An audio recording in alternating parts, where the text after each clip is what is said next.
आज हम लोग बांग्लादेश के बारे में पढ़ेंगे। ठीक है, बांग्लादेश की आजादी की स्वतंत्रता संग्राम की कहानी आज हम समझेंगे। कोई हल्ला नहीं करिएगा, आपको शुरू से लास्ट तक देखने में बहुत मजा आएगा, इसलिए अच्छे से समझते चलिएगा बांग्लादेश की आजादी की लड़ाई, कि बांग्लादेश कैसे कैसे आजाद हुआ था, किस किस लोगों का उसमें, भारत का उसमें कितना महत्वपूर्ण योगदान रहा था, इस बात पे हम लोग चर्चा करेंगे। ठीक है, ये बांग्लादेश की कहानी आपको देखो, हमने पढ़ा था सार्क देश के बारे में पढ़ा था ना, तो सार्क में कितने देश है टोटल? 8 देश है ना। 8 में लास्ट देश कौन है हमारा? बांग्लादेश।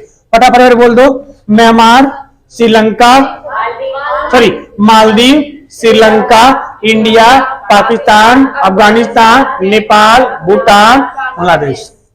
जुबान कट गया ना। ये हमारा क्या है? ये क्या? बांग्लादेश, हमारा नहीं। ये क्या है? बांग्लादेश। बांग्लादेश जो था ये पहले पूर्वी पाकिस्तान के नाम से जाना जाता है। ठीक है, एक्चुअली ये पूरा बंगाल था। क्या था? बंगाल। देख लो ये नक्शा में इंडिया को कैसे कर दिया है इन चुट्टों ने, ऐसे इंडिया हुआ ये जो बनाया है ना ये पाकिस्तानी लोग, ये नक्शा ये घसीट दिया इसको, ये इंडिया तो कैसे होगा? ये कब्जा कर लिया 10%, ये अपने में मिला लिया, और 30% कब्जा कर लिया ये तो अपने में मिला दिया। चिंता ना करे, मोदी जी हैं, तपस्या जारी है। आइए हम चर्चा कर रहे हैं किसकी? बांग्लादेश की। अगर थोड़ा सा आपको इतिहास में लेकर चलूं तो घटना 1905 की लेकर चलता हूं। 1905 की वो कहानी है, ये पूरा बंगाल हुआ करता था। 1905 के समय भारत का जो वायसराय था, चमचा, किसे बोलते हैं हम लोग? चमचा। चमचा कौन था? करजन। करजन ने कर्जा देकर क्या कर दिया? इसे अलग कर दिया। प्रशासनिक हवाला देकर के क्या किया? बंगाल को 2 भागों में बांट दिया। अब ये इधर का जगह ईस्ट है, इसका हो गया पूर्वी बंगाल। ये पश्चिम है, जिसका नाम हो गया पश्चिम बंगाल। वेस्ट बंगाल और ईस्ट बंगाल। ठीक है, जो पश्चिम बंगाल है वो आज भी हमारा पश्चिम बंगाल है, और जो पूर्वी बंगाल है ये, ठीक है, लॉर्ड कर्जन ने क्या कर दिया था? ईस्ट बंगाल और वेस्ट बंगाल। ईस्ट बंगाल जो था वो पाकिस्तान में चला गया। जब बंटवारा हुआ तो ये हिस्सा किसका है? पाकिस्तान का, और ये हिस्सा किसका है? पाकिस्तान का था। ठीक है, बताओ तो इन चट्टों को, इतना महामूर्ख था। वही तो बोल रहे, जिन्ना इतना महामूर्ख था, उससे मूर्ख दुनिया में था ही नहीं। उसके पिताजी को भी शर्म आता हुआ, उनके पिताजी अच्छे आदमी थे, उनके पिताजी के बस एक ही गलती थी, जिन्ना, और कोई गलती नहीं था। ठीक है, तो इनके क्या नाम है, जो जिन्ना जो था, बताओ ऐसी मांग होता है? अरे जो देश 2 जगह रहेगा विकास करेगा? नहीं करेगा। अरे एक ही जगह मांगता करता, ये और दे देता ना, तू ले ले। नहीं समझा? दिमाग से पैदल था वो। तो आजादी करना मजबूरी बन गया था 1944 के बाद। 1944 के बाद जिन्ना जो था ना, वो घारे नाचने लगा था। क्यों घारे नाचना? नंगा नाच, क्या बोलते हैं उसको? नंगा नाच को और अच्छे तरीके से बोले तो खूब विद्रोह कराने लगा। गांव गांव में पूरा एकदम मार धार नरसंहार। क्योंकि आपको पता है 1944 के बाद उसने प्रत्यक्ष कार्रवाई दिवस मनाया था। क्या मनाया था? प्रत्यक्ष कार्रवाई दिवस। अब नहीं होगा, अब एकदम सीधा मार होगा। अब हमें क्या चाहिए? पाकिस्तान चाहिए। सोच रहा, सूते बैठते उठते जागते पाकिस्तान, और कुछ नहीं। क्या चाहिए? पाए चट्टा मर जा लेके। ठीक है, अब इधर पाकिस्तान लिया, इधर पाकिस्तान लिया। ये कहलाया पूर्वी पाकिस्तान, और ये कहलाया ओरिजिनल पाकिस्तान।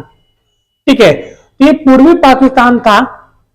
इस पूर्वी पाकिस्तान को ये लोग नफरत करते थे। ये पाकिस्तान जो है ना, देखो ये कर्क रेखा के आसपास है, यहां से कर्क रेखा गुजरती है। अब जहां से कर्क रेखा गुजरेगी वहां पे गर्मी ज्यादा होगा। वहां के लोग कैसे होंगे? गोरे की काले? काले होंगे। तो अब काले नहीं बोलो, हम लोग जैसे कलर पे होंगे। तो ये लोग को ना ये कलुआ कहता था। काला बंगाली, एक काला बंगाली, एक कल्लू राम। तीन लोग इससे कल्लू कहता था। अरे मानते तुम लोग सोच रहे गोरे हो गए, पता नहीं कितना गोरा होगा, आतंकवादी है सब, ठीक है। तो इसको चिढ़ाता था, ठीक है, और गोरे कहता था, मतलब काले कहता था। तो पर उसे कोई दिक्कत नहीं, चलो भाई। हद तो तब हो गई जब, क्या नाम है, यहाँ के एक आदमी थे, क्या नाम था, शेख मुजीबुर रहमान। शेख मुजीबुर रहमान भारत के लिए बहुत कुछ किया इन्होंने, आजादी की लड़ाई के लिए, ठीक है। शेख मुजीबुर रहमान यहाँ के, जैसे इलेक्शन होता है ना, एक नेता थे। एक चीज कौन बताएगा, शेख मुजीबुर रहमान ने महात्मा गांधी को कौन सा उपाधि दिया था?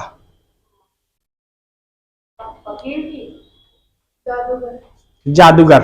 किसके बाद दिया था? जादूगर की उपाधि दिया था। आइए गुण। तो ये शेख मुजीबुर रहमान इलेक्शन हुआ, इलेक्शन जीत गए, लेकिन जीतने के बाद भी उनको शपथ नहीं दिलाया गया, शपथ नहीं दिलाया गया। और वो गए शपथ लेने के लिए, तो उनको यहां बंदी बना लिया। क्या बना लिया? बंदी। अब जब बंदी बना लिया तो उसके उनके जो प्रशंसक थे वो क्या हो गए, वो क्या हो गए, वो एकदम नाराज हो गए, वो बगावत करने लगे। जाहिर सी बात है, कोई भी आदमी बगावत करेगा कि भाई हमारा नेताजी, सपोज चलो यूपी में योगी जी जीते और उनको शपथ ना दिलाए और उनको बंदी कर ले, तो मार होगा कि नहीं होगा? तगड़ी वाली मार होगा। यूपी का कहीं भी कोई अगर इलेक्शन जीता है एज पर आपका कॉन्स्टिट्यूशन, संविधान, तो संविधान के नियम से शपथ ग्रहण दिलाइए। अगर वो बहुमत में है तो, नहीं समझे, तो वो इनको मुजीबुर रहमान को शपथ ना दिला करके उनकी बंदी बना लिया, जिसके कारण उनके समर्थक जो थे वो क्या हो गए, नाराज हो गए। जब वो बगावत कर दिए तब पाकिस्तान से 30,000 सैनिक गया। कितना सैनिक गया? 30,000 सैनिक गया। इन देखो इन हरामियों की क्या दरिंदगी है। इसने लाखों महिलाओं को रेप किया, घर में घुस के रेप किया, बाहर निकाल के नंगा कर दिया, उसके सामने उसके परिवार वालों को मार डाला, घर में घुस घुस के मारा। इन हरामियों से क्या उम्मीद है जब अपने ही लोगों को ऐसे कर रहे हैं? अरे दूसरे देश को करता तो कुछ थोड़ा समझ में आता। ये हरामी अपने देश में घुस करके महिलाओं का बलात्कार कर रहे हैं। आम आदमी नहीं, सेना, समझ रहे हो? महिलाओं, लाखों महिला से बलात्कार किया, मार दिया, काट दिया, पुरुषों को घींच घींच के मारा, घर में घुस के मारा, काट दिया, एकदम तबाही मचा दिया। और इधर शेख मुजीबुर रहमान को बंदी बना लिया गया। अब ये हद कुछ ज्यादा होने लगी थी, ठीक है। तब आए हमारे, इन्होंने याद किया हमारे देश के प्रधानमंत्री, उस समय हमारे देश की पीएम कौन थी? इंदिरा गांधी। कौन थी? इंदिरा गांधी। अब इन्होंने याद किया चाची को। तो इंदिरा गांधी थी ना, ढीठ थी, ढीठ मतलब थूरेंगे। लेकिन बहुत सारे माँ ऐसी होती है कि बेटा को तुम गलती, तुमको मारेंगे, बिना मारले रहेंगे नहीं, वो 1 घंटा बाद मारेंगे, लेकिन मारेंगे जरूर उसको। तुम बोले तो नहीं जो छुओ थपाक से। कुछ माँ ऐसी होती है ना, 2-4 मिनट गुस्सा आएगा फिर बुला देगी, फिर वो होती है ना। तो ये ढीठ वाली थी इसलिए इनको आयरन लेडी कहा जाता है। आयरन लेडी के नाम से कौन परिचित थी? इंदिरा गांधी। अब ये इंदिरा गांधी जो थी, इनके पास उन्होंने आया किसके लिए? मदद के लिए। तो इंदिरा गांधी ने बुलाया अपने सेनापति मानिक शाह को। किसको बुलाया? मानिक शाह को। कहानी सुनते जाना ध्यान में, जो भी नए नए नाम है उसको लिखते जाना, जैसे मानिक शाह, कभी भूल सकते हो, ठीक है। किनको बुलाया? मानिक शाह को। कहा मानिक शाह जी, अभी इसी वक्त आप पश्चिम बंगाल पे आक्रमण करिए, सॉरी बांग्लादेश पे आक्रमण करिए। बोले नहीं करेंगे। आप प्रधानमंत्री की बात को टाल दिए। बोले मैडम चुनाव नहीं है, बैठिए शांति से, ये युद्ध है, युद्ध में रणनीति बना के लड़ते हैं, हम तैयार नहीं है अभी, कैसे लड़ेंगे? बोले अच्छा तो क्या होगा? क्या होगा? कुछ भी हो सकता है युद्ध में, युद्ध लंबा भी चल सकता है, अभी हमारे पास कोई प्लान नहीं है। और अभी जो मौसम है ये उस समय महीना चल रहा था फरवरी मार्च का। अब फरवरी मार्च में हम नहीं लड़ने जा सकते क्योंकि ये महीना में वो लोग 30,000 फौजी है, अब किस पोजीशन में है, कहीं वो लोग पोजीशन लेके हम ही को मार दिया तो युद्ध युद्ध में अक्सर हम जो रणनीति बना के जाते हैं वो रणनीति होता कहाँ है? कुछ और ही होता है, क्योंकि हर चीज थोड़ी ना 100% वही रणनीति होगा। अगला बंदा पोजीशन क्या है तो क्या पता, बोला अभी हम नहीं कर सकते हैं, बोला अभी बरसात का समय आने दीजिए, बरसात आने वाला है, तो ये अप्रैल मई का समय आ ही गया है, अब ये जून जुलाई बरसात आएगा, अगस्त में बरसात जब खत्म होगा, बरसात खत्म होने के बाद अक्टूबर नवंबर में करेंगे, तब तो थोड़ा जाएगा, थोड़ा ना देखिए, ठीक है, लेकिन अभी नहीं। तो बोले कि ठीक है, तो बोले अब हम क्या करें? बोले अभी आप विदेश दौरा करिए, विदेश दौरा करके जितने अंतरराष्ट्रीय संगठन है उन सबको अपने पक्ष में करिए। क्यों? क्योंकि जब हम इसको मारेंगे तो वो मारेंगे इन चुट्टों को, पाकिस्तानियों को, कि नानी याद आ जाएगी।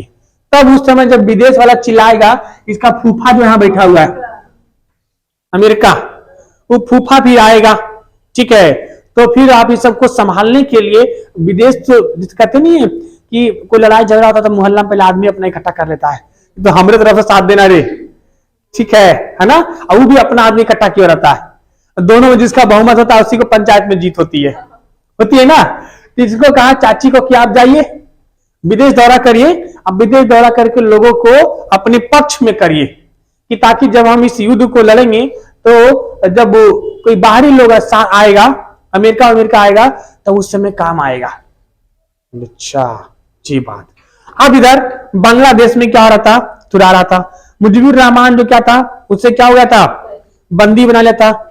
उनके जो समर्थक थे तब तक बांग्लादेश में एक अपना गुट बना लिया था, उस गुट का नाम था मुक्ति वाहिनी। क्या नाम था?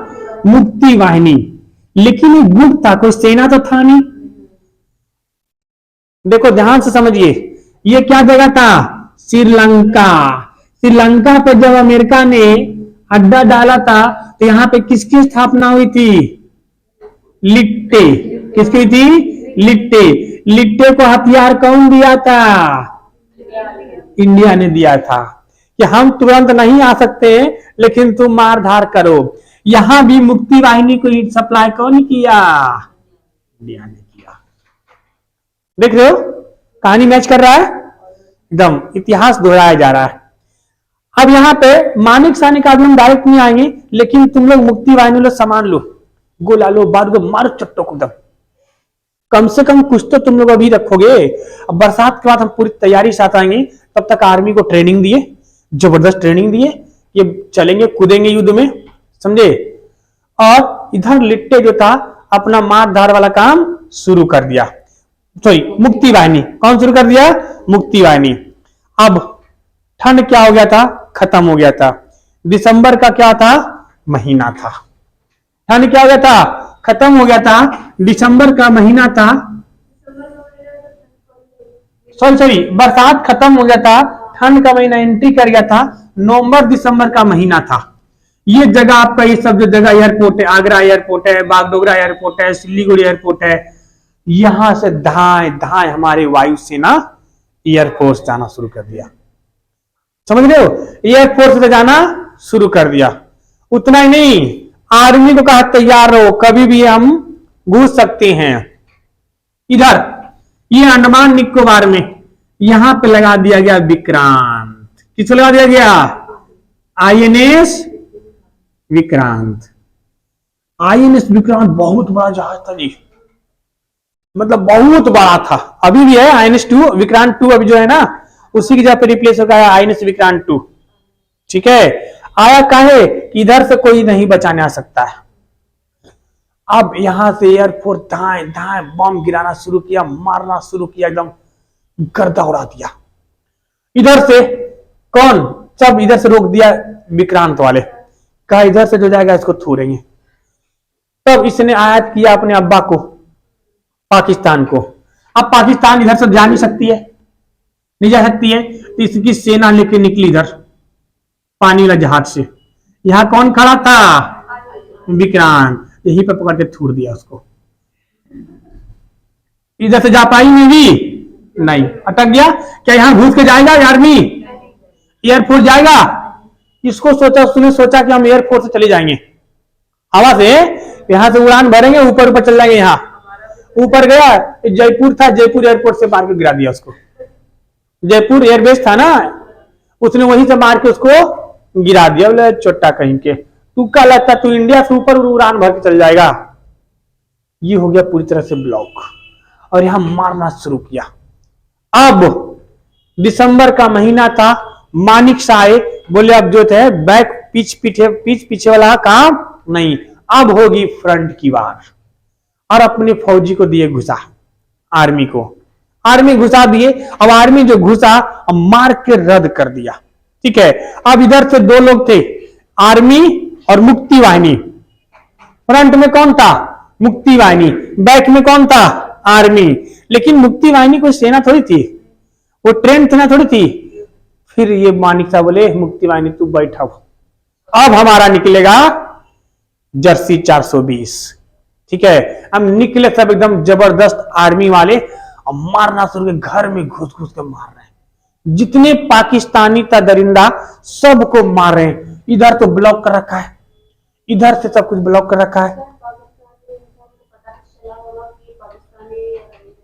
अरे वो ड्रेस से देख के वहां हमने क्या तिरंगा लगा होता है, उसका क्या लगा रहेगा? पाकिस्तानी झंडा रहेगा। नहीं पकड़ लेंगे लोग, पकड़ लेंगे। उनकी ड्रेस और हरकतें, उन चुट्टों का हरकतें भी ऐसी होता है, नहीं समझे?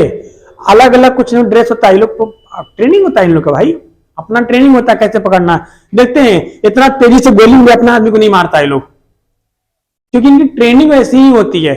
अब 9-10 महीने की ट्रेनिंग होती है। समझिए, एक सप्ताह इतना जम के तबाही मचाया, ठीक है, इतना जम के तबाही मचाया, एकदम हालत खराब हो गई। लेकिन अब यहां पे पाकिस्तान एक खतरनाक चाल चल दिया। खतरनाक चाल कुछ ऐसा था कि जगह हमारा कौन सा है? ये जगह सॉरी राजस्थान, ये जगह हमारा कौन सा है? राजस्थान। राजस्थान में जगह है लेने वाला, लोनेवाला। क्या नाम है? लोनेवाला। लोनेवाला जो है वो लोनेवाला से पाकिस्तान महज 8-10 किलोमीटर के डिस्टेंस पे है, बहुत कम डिस्टेंस पे है। ठीक है, और इसी के पीछे एयरबेस था हमारा जोधपुर। पाकिस्तान को पता था कि हमारी सारी सेना कहां चली गई है, इधर, यहां पे कोई सेना नहीं होगी। अब उसने सोचा कि अब यहां से घुसो, ये लोनेवाला पे आक्रमण करेंगे, इसको जीत लेंगे, और जीत के चले जाएंगे जोधपुर एयरबेस, इसको जीत के कब्जा कर लेंगे। क्या कर लेंगे? कब्जा कर लेंगे। उसने यहां से घुसने की कोशिश किया। यहां पे हमारा सवाल क्या नाम तैनात थे? मेजर चांदपुरी। मेजर चांदपुरी। लोनेवाला में कौन थे? मेजर चांदपुरी, इस सरदार जी थे। मूवी देखे हैं बॉर्डर? महज 120 जवान के साथ। 120 जवान कुछ नहीं होता है जी, एक छोटी सी टुकड़ी होती है ना। और इधर पाकिस्तानी चुट्टा 100 गो टैंक, कितने टैंक? 100 टैंक और 6000 फौजी के साथ चढ़ाई कर दिया। हाँ, कितनी? अरे इसके पाकिस्तान में तो बहुत बड़ी सेना थी, उसने 30,000 इधर भेजा और 6,000 इधर। हमारा एरिया भी तो बहुत बड़ा है, सबको अच्छा करना है ना, तो इधर कम थी। हालांकि जोधपुर एयरबेस पे हमारा था, जोधपुर एयरबेस से पीछे वहां पे हमारी पूरी सब कुछ थी। ठीक है, वहां पे एयरफोर्स का विमान सब कुछ था, बहुत सेना थी। लेकिन उसमें किसी को अंदाजा नहीं था उस दिन कि यहां इतनी बड़ी घटना हो जाएगी। इसने पाकिस्तानियों ने 100 टैंक और 6000 फौजी के साथ कहां चढ़ाई कर दिया? लोनेवाला पे। ईसा पे थे मेजर चांदपुरी, इनको ऊपर से ऑर्डर आया कि आप इनके सामना नहीं कर सकते हैं, वापस आ जाओ। ये थे सरदार जी। कौन? नहीं, एक सरदार 1.25 लाख के बराबर होता है। 1.25 लाख के मगर सामने फौजी हो ना, कहते ना गुरु गोविंद सिंह। ठीक है, चिड़िया यूं से, हाँ, बाज लड़ावा, ये क्या नाम है? हाँ, जब एक सरदार होता है 1.25 लाख लोगों के बराबर होता है। इसने कहा नहीं हम लड़ेंगे। ठीक है, तो कहा जाएगा आप नहीं लड़ सकते, मतलब कोई बात नहीं है, पर हम पीछे नहीं हटेंगे। इन्होंने अपने सेनाओं से पूछा, जवानों से, तुम लोग में से कौन कौन वापस जाना चाहता है? किसी ने नहीं कहा नहीं जाएंगे। अब वो देशभक्ति की सवाल था। इनके पास 100 टैंक, इनके पास महज 120 जवान, कोई टैंक नहीं। इनके पास 6000 फौजी, महज 120 फौजी, ज्यादा इनके पास बुलेट भी नहीं था, समझे? अब लेकिन इनके पास मेजर चांदपुरी के पास 10-12 एंटी टैंक्स माइंस मिसाइल था, जो टैंक को क्या कर देगा? उड़ा देगा। तो इन्होंने एक दिमाग लगाया, कहा कि काम करते हैं, उसकी 100 टैंक के साथ आ रहा है, तो ये जो बॉर्डर था, बॉर्डर के आसपास एकदम जा करके इन्होंने 8-10 जो इनकी 8 मतलब था 8-10 एंटी टैंक मिसाइल था, उसको ऐसे से बिछा दिया, ऐसे से बिछा दिया। अब बाकी जगह लंच बॉक्स होता है ना, तो एक लंच बॉक्स में कितना 5 टिफिन होता है, वो 5 को निकाल दिया। इतने लोग तो लगभग 500-600 हो गया था, ये 500-600 के 17 लंच बॉक्स को बिछा दिया, बीच में पूरा बिछा दिया। ठीक है, देखिए सरदार जी का दिमाग। ठीक है, अब वो उनकी क्या नाम है, इधर से वो आया उसका टैंक। अब टैंक आए, शुरू में बम रखा था, शुरू में बम बिछा दिया था, यहां पे टैंक चला, टैंक उड़ गया। समझिए ये जो हिंदुस्तानी लोग है क्या बिछा दिया है? माइंस बिछा दिया है। बोला यहां से नहीं, इधर से आओ। इधर से आया, यहां पर भी एक था, यहां भी एक टैंक उड़ गया। बोला इधर नहीं, अब इधर चलो। अरे ये एरिया तो लंबा था ना, इधर से चलो। जहां से आ रहा वहां से टैंक उड़ जा रहा है। मेजर थे, एनडीए क्वालिफाई करके थे, तो कोई आम आदमी थोड़ी थे। अब उसने कहा कि ये हिंदुस्तानियों ने एंटी माइंस टैंक बिछा रखे, हमारे सारे टैंक्स उड़ जाएंगे, रुक जाओ, कोई आगे नहीं बढ़ेगा, रुक जाओ। ये ससुरे इतना दिमाग के पैदल थे, इन्होंने रात में फोन किया, पाकिस्तान से इंजीनियर बुलाया कि आओ ये जो माइंस बिछाया इसको डिफ्यूज करो। वो ढूंढने लगा, उसको रात भर लग गया, किसमें ढूंढने में? एंटी टैंक्स माइंस में। ठीक है, और कोई आगे नहीं बढ़ रहा था, इधर ही से फायरिंग कर रहा था, दूरिये से ये भी फायरिंग कर रहा था, वो भी कर रहा था, लेकिन आगे नहीं बढ़ता। रात भर, और इधर जोधपुर एयरपोर्ट में एयरबेस पे हमारा विमान तैयार था एयरफोर्स का, लेकिन उस समय इतनी टेक्नोलॉजी नहीं था कि रात में हमारा एयरफोर्स का विमान उड़ सके। ये लोग सुबह की किरण का इंतजार कर रहे थे कि सुबह का होगा तब यहां से उड़ान भरेंगे। महज 15 मिनट लगता, ठीक है, महज 15 मिनट लगता, लेकिन उस 15 मिनट के चक्कर में रात में था, उड़ान नहीं भर सकता तो नहीं भर सकता है, हमारे पास टेक्नोलॉजी नहीं था। अब ये लोग वेट कर रहे हैं, और यहां ये लोग अपना दिमाग का चाल चल दिए। इस ससुरे चुट्टे पाकिस्तानियों को रात भर लग गया माइंस ढूंढने में। जब सुबह हुआ, देखा ये तो टिफिन है रे, तो बेवकूफ बना दिया हमको, तू है ही लोल, अब बेवकूफ को बेवकूफ नहीं बनाएगा। ठीक है, अब जब सुबह पता चला, देखा कि जब सुबह का धूप पड़ता है तो दिख जाता ना कितने लोग सामने हैं। देखा महज 100 से 150 है। बोले इतनी कम, सोच रहा रात भर हमको परेशान कर दिया, अब कुछ नहीं निकला, एक कोई सब टिफिन निकला खाली। तब तक सुबह भी हो चुका था, जोधपुर एयरबेस उड़ान भर चुकी थी। जब ये लोग अंदर घुसना शुरू किए पाकिस्तानी, तब जोधपुर एयरफोर्स गया, मार कर रद्द कर दिया, समझे, मार के रद्द कर दिया। यहां पर इसका मिशन फेल, यहां ऑलरेडी फेल थुरा रहे थे, अब ये थुराना शुरू हो गए। इनकी हालत खराब हो गई, इनकी हालत इतनी खराब हो गई, ठीक है, कि अब क्या नाम है, अब पाकिस्तानियों ने कहा कि कोई बात नहीं, चलो अब एक और खतरनाक चाल चल दिया। इसके पास एक पनडुब्बी था जिसका नाम था पीएनएस गाजी। क्या नाम था? पीएनएस गाजी। पीएनएस ये अमेरिका ने अपने लिए बनाया था, लेकिन अमेरिका का रखा है लिए, तो अब नहीं समझे, अब देगा ना भाई सुरक्षा के लिए, लो तुम किसी और की ना बन जाओ, इसलिए सुरक्षा करना, तो अमेरिका ने किसको दे दिया था? दे दिया था। ठीक है, अब इसने खतरनाक चाल चल दिया, और पीएनएस गाजी वाकई में खतरनाक टैंक था। एक खतरनाक क्या था, तो पनडुब्बी था, ये चला यहां से कि जा रहे हैं विक्रांत को डुबा देंगे, और वाकई में उसके पास क्षमता था कि आईएनएस विक्रांत को वो डुबा सकता था, क्योंकि बना हुआ किसका था, अमेरिका के, बहुत दमदार था। अब भारत को जब पता चला कि रे ससुरा आईएनएस गाजी आ रहा है रे, इनकी हालत खराब हो गई, क्योंकि अगर आईएनएस गाजी पहुंच जाएगा तो विक्रांत को डुबा देगा। अब विक्रांत डुबा तो हमारा गेम खत्म, नहीं समझे, फिर तो इसकी सेना पहुंच जाएगी पूरी, तो ये होगी टेंशन वाली बात। अब गाजी वहां से निकल चुका था, अब गाजी को रोका कैसे जाए, आईएनएस गाजी को रोका कैसे जाए, ठीक है। तो अब यहां पर कहा कि इसको रोकने के लिए अब हमें इसको चाहिए, अब आईएनएस गाजी क्या था, क्या था, पनडुब्बी। इस पनडुब्बी को खत्म करने के लिए हमें सिर्फ क्या चाहिए था, डेप्थ चार्जर।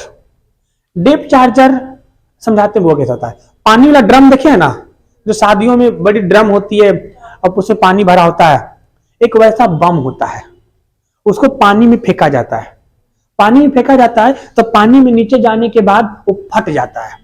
अब पानी में जब फटता है तो पानी में हिलकोर मारता है, क्या मारता है, हिलकोर, समझते हैं ना, जैसे पानी में ऐसे करो, हाँ, इतना तेज हिलकोर मारता है, मतलब ऐसे नॉर्मल ऐसे नहीं करता है, इतना तेज मारता है कि पनडुब्बी पचक जाएगा। क्या होगा, पचकना, इनो फंस जाएगा, और पनडुब्बी में हल्का सा भी पचका थसका तो उड़ जाएगा, ब्लास्ट हो जाएगा। अब क्या चाहिए, डेप्थ चार्जर। अब डेप्थ चार्जर किसके पास है, आईएनएस राजपूत। और आईएनएस राजपूत ससुरा उस समय विशाखापट्टनम में खराब पड़ा था। अरे नहीं, सुनो तो, आईएनएस विक्रांत यहां पे लगा हुआ है, सुनो सुनो सुनो सुनो, आईएनएस राजपूत ये बनने के लिए आया, कहां आया था, रिपेयर होने के लिए आया था विशाखापट्टनम पे, और विक्रांत को, अरे विक्रांत वहां तैनात था भाई, वो कैसे खराब होगा, विक्रांत को डुबाने के लिए तो गाजी आया था। अब डेप्थ चार्जर किसके पास है, राजपूत पास, और राजपूत सत्रह खराब पड़ा हुआ है, कहां पड़ा हुआ है, विशाखापट्टनम में। अब करे तो करे क्या, और उसके पास भी सिर्फ 2 ही डेप्थ चार्जर हैं, ऐसा भी नहीं भंडार भर के रख लिए, कितना है, 2। अब आईएनएस गाजी यहां से निकल चुका, क्या हम उसको सॉरी बंगाल की खाड़ी में क्या करेंगे, डुबा देंगे, क्या करेंगे, डुबा देंगे। अब ये निकला, लेकिन इसने गलती कर दिया, ये जगह केरल के आसपास जब पहुंचा पीएनएस गाजी, तो पीएनएस गाजी ने रेडियो ऑन किया, और रेडियो ऑन करके पाकिस्तान से कांटेक्ट किया, और कोई लुब्रिकेंट मांग रहा था। वो लुब्रिकेंट होता है जो सिर्फ पनडुब्बियों में इस्तेमाल होते हैं। अब रेडियो ऑन किया तो केरला के इंजीनियर ने पकड़ लिया, हमारे सब लगे हुए थे, केरला में पकड़ लिया कि ससुरा कहां पहुंच गया है, केरला, क्योंकि वो पनडुब्बी ऐसा होता है बाबू कि वो पानी के नीचे पता ही नहीं चलेगा, पनडुब्बी से मार करना बहुत आसान, तब पता ही नहीं चलेगा, ऊपर तुम रहोगे नीचे पनडुब्बी जा रही है, तुम्हें तनी की भी भनक नहीं लगेगा, और नीचे से मार के गिरा देगा, और कुछ नहीं करता, पनडुब्बी नीचे आता, और ये आईएनएस विक्रांत का जो नीचे वाला पार्ट था, आप देखे ना मूवी, कौन सा मूवी, टाइटैनिक, जो नीचे फट जाता है उसका, तो वो नीचे क्या करेगा, नीचे बेस में मार के फाड़ देता, पानी भर जाता, हमारा डूब जाता जहाज, नहीं समझे। तो इसमें डुबाने की क्षमता पीएनएस में वाकई में था। जब केरला के पास आया, रेडियो ऑन किया, तो हमें भनक लग गई, कहां हो गया, केरला, केरला पहुंच चुका है। अब बचाने का एक ही रास्ता था, ध्यान समझना, बचाने का एक ही रास्ता था कि अब हम क्या करते, अब हमने इस अफवाह उड़ा दिया कि आईएनएस विक्रांत खराब हो गया है, और कहां आ रहा है, विशाखापट्टनम, समझी, कहां आ रहा है, विशाखापट्टनम, और उसको हिंद महासागर में छुपा दिया गया। कहां छुपाया गया, ये आप लोग को जानने की कोई जरूरत नहीं है, कुछ होती है सिक्योरिटी पर्पस, नहीं जानिए, छुपा दिया गया, समझिए, इसको हिंद महासागर में छुपा दिया।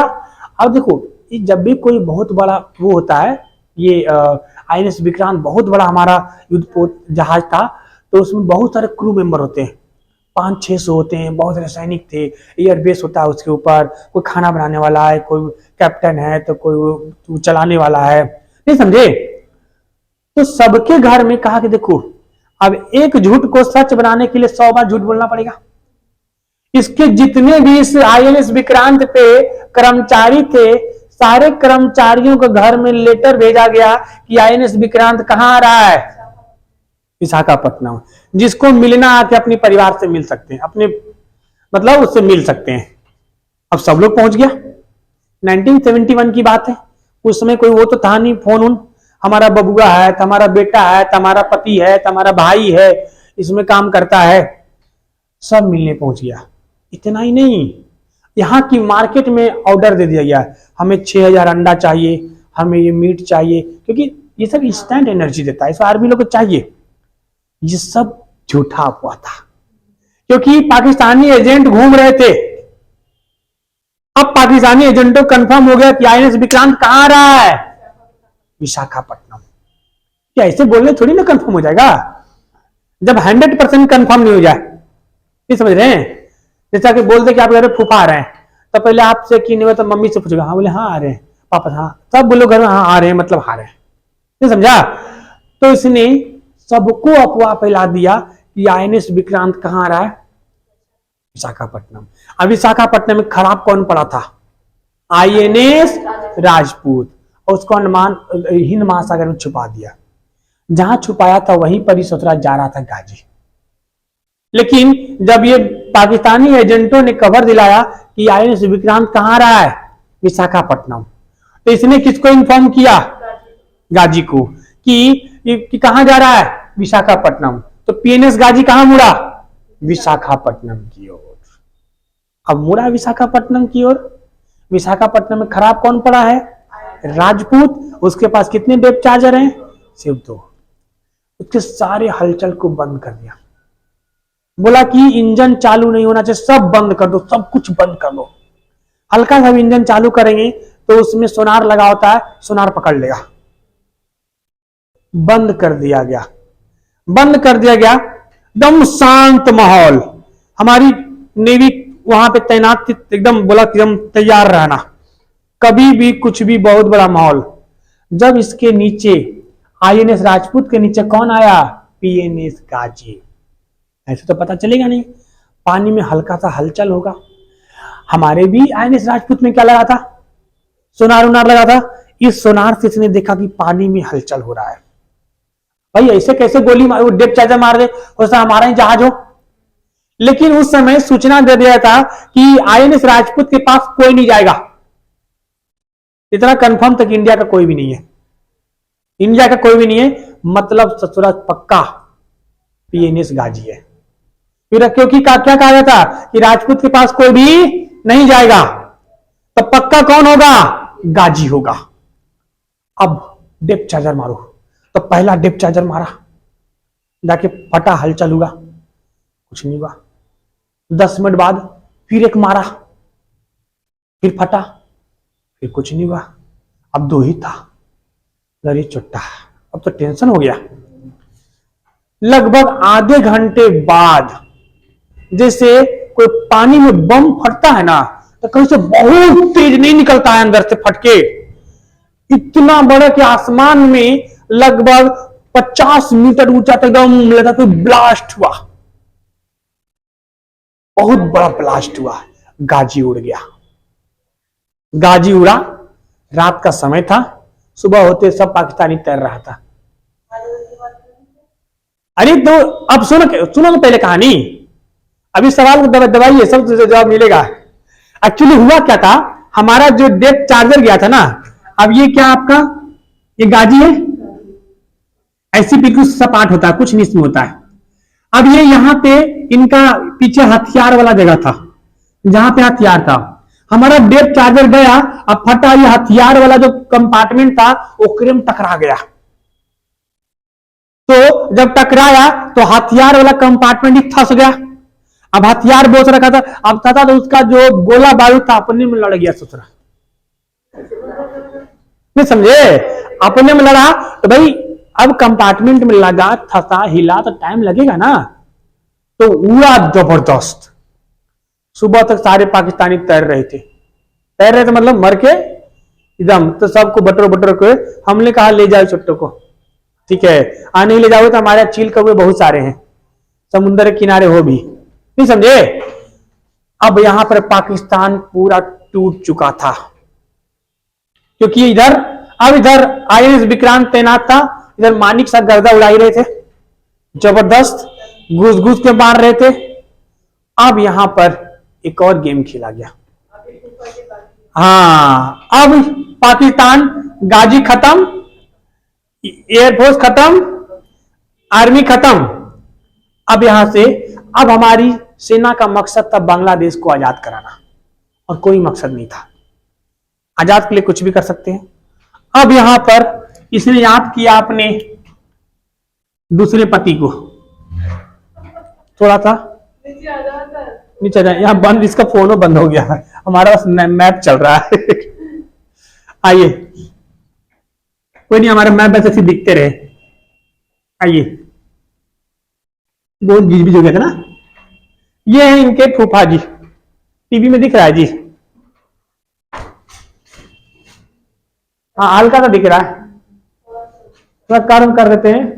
चलो देखिए, हाँ अब देखो फूफा को देखोगे सब लोग। ये इनके पहिल का आ गया, इसका पहिल का ये है USA। याद किया नहीं, जब कोई गर्लफ्रेंड पिटाती है तो अपने बॉयफ्रेंड को कॉल करती है, उसने बहुत मार किया, ठीक है। अरे मतलब यहाँ कुछ लोग के फूफा होंगे, बाकी के तो थे ही। अब इसने, अब फूफा नहीं बोलो, फूफा अच्छा टर्म है, ठीक है। अब इसके रखे लोग फूफा होगा नहीं ना, तो अब इसने बुलाया अपने वाले को, ठीक है। इसने कहा अब ऐसे भी गाजी उड़ा दिया। गाजी दिया कौन था? अमेरिका ने। अरे ससुरा, अमेरिका ऐसे भी इंडिया से जलता था, इंडिया से अमेरिका को ऐसे भी जलन था। उसने कहा ठीक है, अमेरिका अब लेके निकला अपना 7वां बेड़ा। क्या लेके निकला? 7वां बेड़ा। ये भी शिप है, ये विक्रांत के चाचा था, विक्रांत से लगभग 2 से 2.5 गुना बड़ा था, ठीक है। ये 2 से 2.5 गुना बड़ा था। अरे सुनो तो पहले, 7वां बेड़ा, और इसके आस पास सिर्फ एक चीज नहीं, सिर्फ ये नहीं था, जब चलता था इसके आस पास बहुत सारे शिप चलते थे, जहाज चलते थे, ठीक है। इसके पास परमाणु हथियार था, सारी आधुनिक टेक्नोलॉजी से लैस था उस समय अमेरिका। और वाकई में अगर ये आ जाता ना तो इंडिया को धो के रख देता। ये अमेरिका ने, ठीक है, जब युद्ध हुआ था इधर किसी देश से था, अकेले इसने 7वां बेड़ा धो दिया था। इसके साथ 7 जहाज जो थे 7 चलते थे आसपास, जैसे मोदी जी चलते चलते हैं 8-10 गाड़ी काफिला, ये ससुरा काफिला लेके चलता था 7वां बेड़ा। अब ये लेके निकल दिया, चलो ससुरा इंडिया को आज धो देंगे। और वाकई में विक्रांत कुछ नहीं कर पाता, ठीक है, ये फैक्ट है, ये हमारे पास उस समय टेक्नोलॉजी था नहीं। अब यहां पे कौन तैनात है? विक्रांत, ठीक है। गाजी वाली तो सॉरी क्या बोलते हैं, राजपूत तो खराब पड़ा है। अब यहां पर हमारे देश के प्रधानमंत्री ने याद किया किसको? रसिया को। रसिया और यूएसए में वैसे भी उस समय क्या चल रहा था? कोल्ड वार, शीत युद्ध। ये दोनों एक दूसरे कट्टर, ये हमारे अच्छे दोस्त, इसलिए रसिया को ना हम भूलते नहीं है कि रसिया ने हमारे लिए बहुत कुछ किया, लेकिन हमने रसिया के लिए कुछ नहीं किया। ये फैक्ट है, कुछ नहीं के मतलब हमने उतना नहीं किया है जितना उसने हमारे लिए किया है। लेकिन एक अच्छा दोस्त वही होता है जो वक्त पे साथ रहे। हम उसके साथ हैं, यही उसकी बड़ी ताकत है रसिया की। नहीं समझे? मोदी जी आज कैसे मतलब पुतिन से हाथ मिलाते हैं बैठ के, बताते क्यों? हम आपके साथ हैं, जरूरत पड़े तो याद करिएगा। तो रूस कहता कोई बात नहीं मोदी जी, हम अकेले हैं। समझ नहीं समझे? तो रसिया को याद किया, रसिया ने अपना भेजा 40वां बेड़ा। क्या भेजा? 40वां बेड़ा। हाँ, 40वां बेड़ा आया और ससुरा यहां पे लग गया। ठीक है, हिंद महासागर में यहां पर खड़ा हो गया है। अब 40वां बेड़ा के पीछे विक्रांत, विक्रांत के पीछे ये, अब ये आया 7वां बेड़ा यहां पे आके लग गया। ये 7वां बेड़ा और ये 40वां बेड़ा।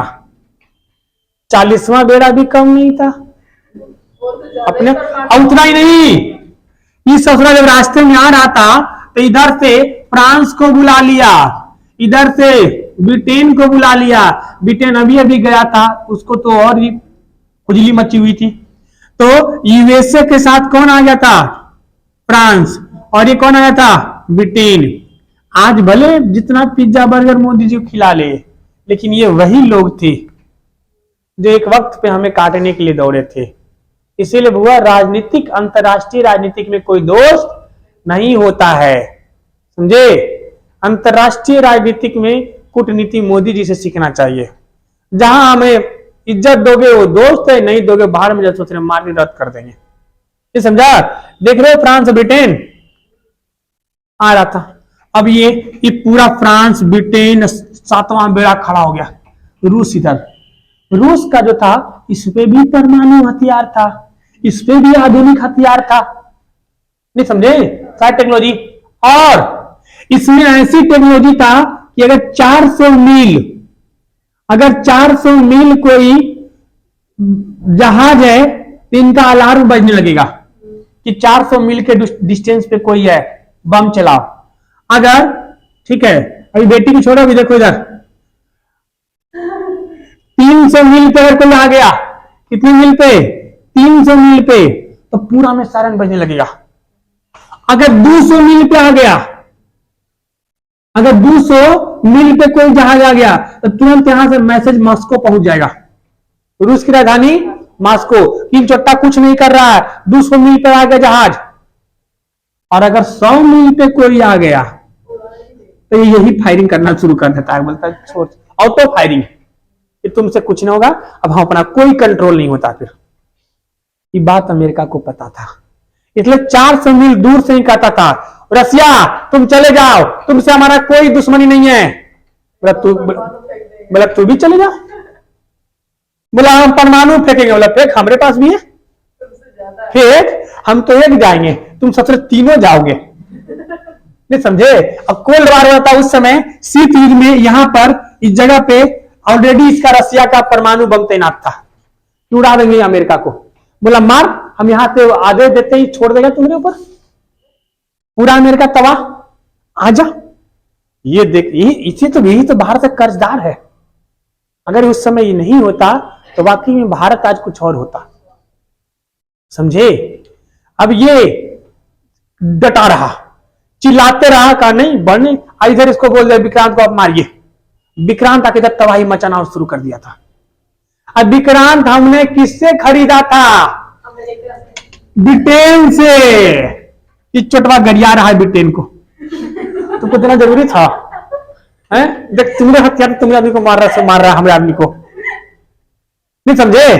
इसीलिए देखते हैं अमेरिका कोई बड़ी हथियार का खरीद बिक्री करना नहीं चाहता इंडिया के साथ। क्या पता था ना वही हथियार से हमरे मार दे। नहीं समझे? अब यहां से फ्रांस बोला हम लौट के जा रहे हैं, हमने कहा हिम्मत नहीं है। फ्रांस चला गया, ब्रिटेन जा रहा था, तो अमेरिका बोला हम भी चलते हैं, चलो वापस। अब भर रास्ता इसको गरिएते गया, भर रास्ता ब्रिटेन गरिएते गया, चुट्टा खाएंगा, तुमको विक्रांत जरूरी था, लो दुगो मोड़ो। राजपूत खराब था, कुछ कर पाता नहीं कर पाता, हम मार कर करते इंडिया को, नहीं समझा? अब देखो विक्रांत दिया, विक्रांत मार दिया। अमेरिका के 7वां बेड़ा जाने के बाद 1.5 महीना तक उसके बाद ही रहा था, उसके 1.5 महीना तक रहा था। जब भारत मार के रद्द कर दिया, बांग्लादेश चित हो गया ऐसे, तब कह जा रहे हैं अब यही कर्जदार है, समझ रहे हैं? हम तो रसिया से पेट्रोल भी नहीं खरीदते हैं जी, जब तक डिस्काउंट नहीं देता है। हालांकि वैसे है काफी दूर, हमारा डिस्टेंस ज्यादा पड़ जाएगा, ठीक है। और इसीलिए रसिया हमारा बहुत कर्जदार है, उसने हमें, हम रसिया के कर्जदार हैं, मतलब वही हुआ, मतलब रसिया ने हमारे ऊपर इतना वो किया है, लेकिन कहते हैं ना वो हमेशा दोस्त माना है, वो कभी किसी एहसान को गिनाया नहीं है। अभी जब यूक्रेन से वार हो रहा था तो मोदी जी ने भर भर के भेजा, चिप्स भेजा, ठीक है, मसाला भेजा, वहां गेहूं मतलब दवाइयां भेजा, रसिया में बहुत कुछ भेजा। अभी इस यूक्रेन के युद्ध के समय में तो रसिया भी नाम लेता है, लेकिन हमने उतना नहीं किया जितना उसने किया। कोई बात नहीं, जब वक्त आएगा तो हम भी उनके लिए कर देंगे। इसीलिए तो जब अभी रसिया यूक्रेन को ढो रहा था, यह यूक्रेन को जब ढो रहा था, नहीं समझे, तो अमेरिका कह रहा था इंडिया से आप जाइए, हम कहे जाए, हमारा क्या मतलब है। तो हम भी इधर ने क्या कर, तब मोदी जी ने कहा ठीक है हम जाएंगे, हम इधर पाकिस्तान पे चढ़ाई कर रहे हैं, आप आइए आइए इधर, नहीं, मुंह फेर लिया था। तो छोटा बा, ध्यान रखना, अमेरिका और चीन कभी किसी का नहीं हुआ है। ये यूरोप, अमेरिका चीन गोली मारो, यूरोपियन कंट्री ये सब ऐसी हैं, ये कभी किसी के नहीं होते हैं जी, समझे। आई तो सोच रहा है दिमागे नहीं है, दिमाग से पैदल होता तो फिर ऐसा होता है। अब पूरा चित हो चुका है, ठीक है। अब यहां से लगभग, अब इंडिया ने क्या किया, ठीक है, यहां से अपना शुरू किया फायरिंग, और यहां से फिर वॉर जीता। वॉर जीतने के बाद अब यहां पर एक और काम कराया। अब जब युद्ध हो रहा था तब एक न्यूज चैनल है जिसका नाम है बीबीसी न्यूज। क्या है? BBC news. अब बीबीसी न्यूज ने कहा, यहां पे एक और काम किया कि भारत ने पैरामिलिट्री फोर्स उतारा था ऊपर से, ठीक है। पैरामिलिट्री फोर्स होते हैं जो हेलीकॉप्टर से उतरते हैं, जहाज से उतरते लटक लटक के, कूद कूद के, वो पैरामिलिट्री फोर्स होते हैं ना, उनकी ट्रेनिंग ऐसा नहीं होती, उनकी ट्रेनिंग ऐसे कूद कूद के होती है। वो लोग ऐसे नहीं चलते हैं, उनकी अलग ही ट्रेनिंग होती है, जबरदस्त ट्रेनिंग, S-400 मिसाइल के साथ, ठीक है। S-400 गन के साथ इन्होंने उतारा। हालांकि उतारा था 300-400, बाकी पुतला फेंका था। अब बीबीसी उस समय की वर्ल्ड की सबसे प्रसिद्ध न्यूज थी, उसने कहा भारत ने 5000 पैरामिलिट्री फोर्स उतारा है। 5000 पैरामिलिट्री फोर्स अपने आप में होता है, क्यों घर में उतरा, कौन गली में उतरा था क्या पता, नहीं समझे। वो कोई फील्ड में थोड़ी उतरा था, वो लटक लटक के घर में उतरा, घुस से मार रहा है। उतरा कितना था? 300 से 400, और क्या बोल दिया? 5000। 93,000 फौजी सरेंडर किए थे, बताओ। हाँ, और वैसे बंदूक ले लो चाचा, बंदूक लो, ये लो। इसीलिए कहा गया बाप बाप होता है। 5000 पैरामिलिट्री फोर्स, ठीक है। और जब उसने सरेंडर किया, 3 लोगों ने उसका टोपी उतारा और इसका बैच उतारा, बेल्ट खोल। सबसे जब देखते हैं कोई भी लोग सरेंडर करता ना, उसका बेल्ट, बैच, टोपी उतारा जाता है, उससे मतलब तुम्हारा पद खत्म। उतार के उघारे कर करके वो स्कूल में रखा था। उस ससुरे ने इतना खाया, पता नहीं कितना खाया, हमारे यहाँ काला गया था, ठीक है। उस समय फिर शिमला समझौता हुआ। शिमला समझौता जब हुआ तो शिमला समझौता के तहत, ठीक है, एक और गलती कर दी। शिमला समझौता में कहना था कि तुम वापस जाओ यहाँ से पीओके से, तब इसको वापस करेंगे 93,000 को, वरना भून के खा जाएंगे चट्टो कहीं पे, ठीक है। तो इन्होंने नहीं कहा। देखो उस समय की स्थिति, हालात क्या था वो कौन जानता। हालांकि तो हमें रूस ने बचाया, नहीं समझे, अमेरिका वरना मार के रद्द करता इंडिया को। अब इतना रूस ने कर दिया, अब ज्यादा तंग करेंगे कि अमेरिका फिर एयरपोर्ट को कुछ ना भेज दे, नहीं समझे। तो उसने सिर्फ कहा हम लोगों ने कि तुम जो मुजीबुर रहमान को तुमने कैद किया है उसको वापस करो। तो क्या करो?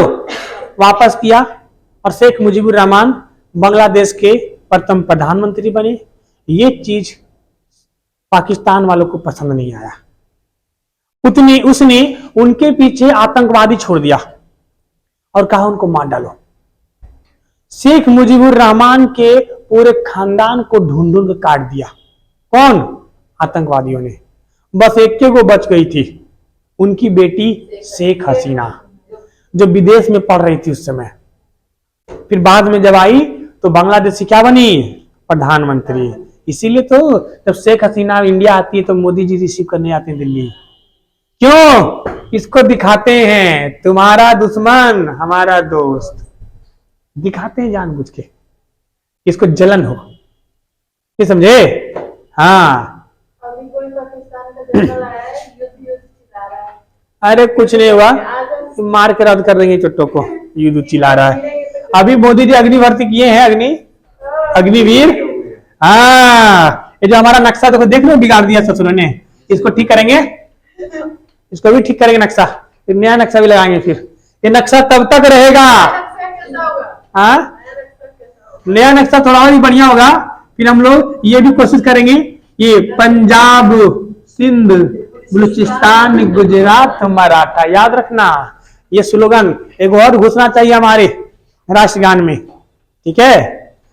बांग्लादेश हमने पढ़ा, थोड़ा बहुत बांग्लादेश में जगह का नाम है, हम लोग कल चर्चा करेंगे।